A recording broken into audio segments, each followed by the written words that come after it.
Have you ever wondered if the blood of Rome still flows through your veins today? What are the chances you descend from Julius Caesar's favorite legion, the Legio X Equestris? Around 58 to 45 BCE, this legendary fighting force fielded roughly 5,000 to 6,000 men at full strength, accounting for casualties and replacements over a decade of campaigning. Anywhere from 5,000 to 10,000 unique soldiers served. In 45 BCE, many of these battle-hardened veterans received land grants and settled at Narbo Marches. This is in modern-day Narbonne in southern France. The men themselves came mainly from Italy, Cisalpine Gaul, and Spain. We are asking a genealogical question today, not a genetic one. Is there at least one continuous path of parents and children, linking a modern person back to one of those legionaries? The time depth we are looking at is massive. About 2,070 years have passed since then. That equals roughly 75 to 85 human generations. And genealogical ancestry expands extremely quickly over that time. Every person has 2 parents and 4 grandparents, then 8 great-grandparents, then 16, branching endlessly backward. After only 30 to 40 generations of this math, the theoretical number of your ancestral slots explodes. It far exceeds the size of any real historical population. People generally marry within the same broad regions, because populations mix thoroughly over the span of centuries. The family trees of people in a large area eventually overlap.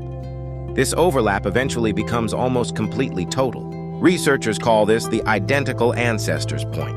For people with deep European ancestry, that point appears to fall roughly around the year 1000 CE.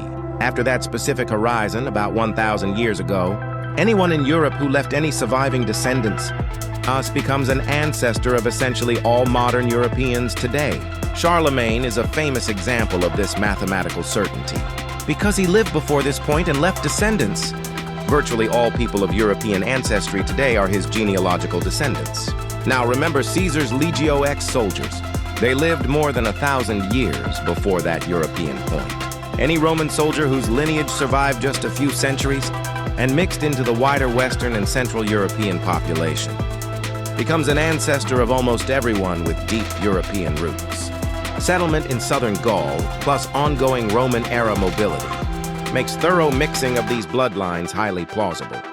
With several thousand soldiers, the chance that none of them produced a long surviving line is extremely small. So what are the carefully hedged resulting estimates?